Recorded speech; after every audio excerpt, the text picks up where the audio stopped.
Have you ever achieved something that you've been wanting for years and then you absolutely felt nothing?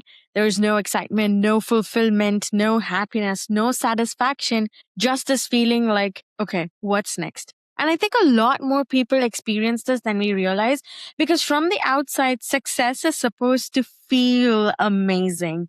You get the promotion, you get the haircut, you get the house that you always wanted to buy. You build a business, you write the book, you reach that goal. And yet, so many high achievers quietly are at that destination that they wanted. And then they think, why don't I feel different? Is that it? If you've ever felt that way, you're not different. You're human. And in today's episode, I want to talk about why successful people often feel lost after achieving everything they thought that they wanted. I remember believing that certain milestones would completely change how I felt about myself. Maybe you've done this too. You create like a mental finish line for yourself and a deadline, and you tell yourself, okay, when I get there, when I finally feel successful, when I finally get there or earn this much, I'm going to finally relax. Or it might be something like, when I get there, I'll finally feel happy. For some people, it's money, it's promotion. For some, it's a relationship. For some, it's a house or a car or a motorcycle. For some, it's a degree or a certain income level. We all have our versions of there. If I would get there, then I would do this. But then something strange happens. You arrive at that destination that you've worked so hard for, and then your life just continues. The sun still rises in the east, sets in the west. Your dishes still have to be done. You still have your own doubts. You still don't know what to do, and you still fear the unknown. You wake up as the same person, and that's where the confusion lies, because nobody talks about what happens after the goal. Like, how do you maintain it? Is this how it's supposed to feel? I think that one of the biggest lies that we've told ourselves is that achievement creates fulfillment. And I do not agree. I feel like achievement creates accomplishment. Accomplishment and fulfillment are definitely not the same thing at all. Now, you are accomplished when you're doing something, when you're building something. But fulfillment is all about meaning. It's all about how it's making you feel, those different experiences. You can accomplish a lot, especially if you're someone who uses to-do lists a lot, then you can accomplish a lot. But at the same time, you can still feel empty. You can still get through all those things on your list and you will still wonder, is this really what I wanted? And that's not going to equal fulfillment. The problem is that many of us, especially millennials, spend years chasing these goals without asking ourselves, why are we doing this? And why do we even want to do this in the first place? We inherit goals. That's what I feel, especially immigrants. We just inherit dreams and goals and from our parents, from our family. And then there's society, from social media, from the friends around us. And sometimes we become successful at pursuing things that we never really chose for ourselves. I feel like another reason why successful people feel lost is because goals do give us direction. They think about it. When you're working towards something, you do have clarity, you have momentum, and then you have a purpose, you have this end goal in your mind. You know what you're supposed to do next. But once that goal is complete, you're just left alone with yourself. And now you're like, okay, what do I do? That happened with me with my first book and then my second book. It took me 4.5 years to actually start writing the second one, because after the first one, I was like, okay, fine. I finished the first book. I won an award. I started technical writing for different magazines and I started speaking at various tech conferences. And then after that, I'm like, okay, what's next? Is that it? Was that it? Is this how it feels to be an author, a published author? And that's it. Same thing with the second book. I worked hard, did all my research, experienced something, and I wanted to actually put that out in the world. And I did that. And that's it. I'm like, okay, now I'm alone again with myself and what's going on. That is the reason why some people create another goal, like me. We create another and another and another, not because we love growth, because we are just terrified of the silence that comes when there's nothing left to chase. Like, I do not know what to do with myself if I don't have a goal in mind, or if I don't have a project in mind, or if there's nothing that I'm working towards. That just drives me crazy. And if you're listening to this episode, then I'm pretty sure you're one of us too, because sometimes it's not that we are addicted to success. It's that we are addicted to the pursuit We love that chase. And I see this all the time with ambitious people. It's one thing after the other. And I've like caught myself doing it multiple times. We become so focused on the next milestone that we forget to experience the life that we're building. Everything becomes prep. Everything becomes future oriented, planning. We are always living for later and the future. Later, I will relax. Later, I'm going to travel. I'll enjoy myself after 4 months when I'm done with this. I'll slow down later.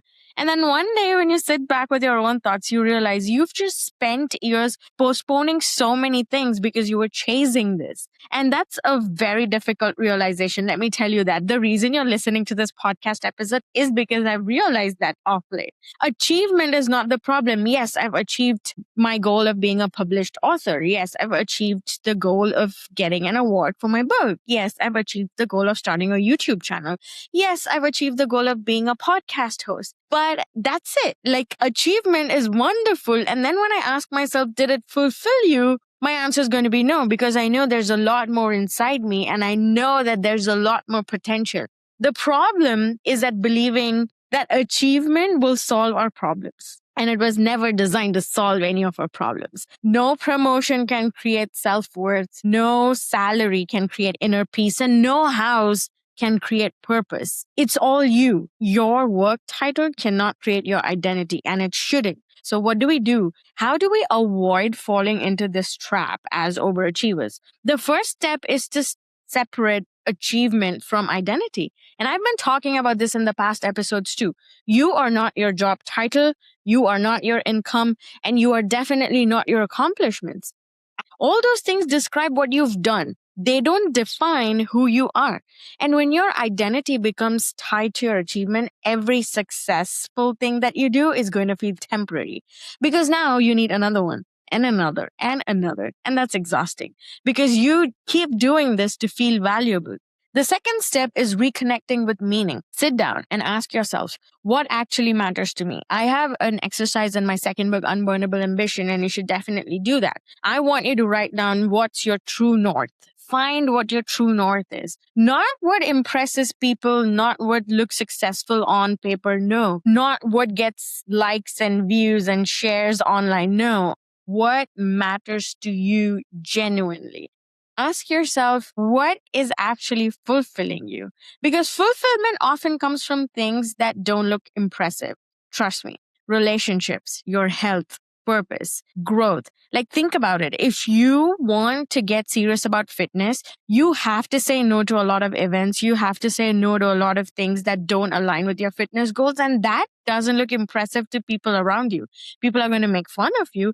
People are going to ridicule you and be like, oh yeah, you're always on diet. You're always doing this. You're always doing that. And it's not going to be amazing. Like, you are not going to be the star of the party because you're saying no to certain foods and drinks, right? That's what I'm talking about. Your contribution towards your goals should fulfill you, and it should not be just for the sake of checking a box. Experiences, connection, find out what's giving you joy. Those are the things that people remember. No one's going to remember your job title, your quarterly targets, your follower counts, or your income. They are going to remember how you made them feel. How do you feel yourself? Are you a happy person to be around with? Are you satisfied? Or are you always complaining and cribbing about how things are going? Third step is learning to appreciate the present version of your life. No matter where you're at, remember that you've already lived some years of your life trying to be where you are right now. And a lot of ambitious people I have noticed, and I'm one of them, are constantly upgrading. We are constantly improving. And my latest favorite word is optimizing. We are optimizing to be the best, to be efficient, and we are always chasing. Now, this looks beautiful from the outside, but gratitude matters too. I want you to be thankful for where you are right now at this moment. Because if you cannot appreciate where you're now and how far you've come, no amount of achievement will ever be enough. And take that from me. The finish line is just going to keep moving away and away. And you are going to spend your entire life chasing a version of happiness that's never going to arrive. One of the most powerful questions I've asked myself this year is, if nothing changed for next year, will I still enjoy my life? And you know what? For ambitious people and for overachievers, this is a very difficult question because the innate quality of ambitious people is to be, what's next? No, what am I going to do next year? Am I going to be 1 pound lighter? Am I going to acquire a new business? Am I going to have one more podcast episode, etc.? Could be anything for you. But because we're conditioned to believe that constant progress is happiness. But real happiness, I've realized, comes from presence. It comes from just showing up, from relationships, from friendships, from meaning, from being fully engaged with the life that you already have. Let's say you have an amazing house. Are you spending time in your backyard? Let's say you have an amazing friend circle. Are you giving them enough time? Are you listening to them? Or are you just meeting them for the sake of showing off your achievements and what you did in the last 2 weeks or the last 1 month? Are you trying to build a better life where you're actually going to enjoy it?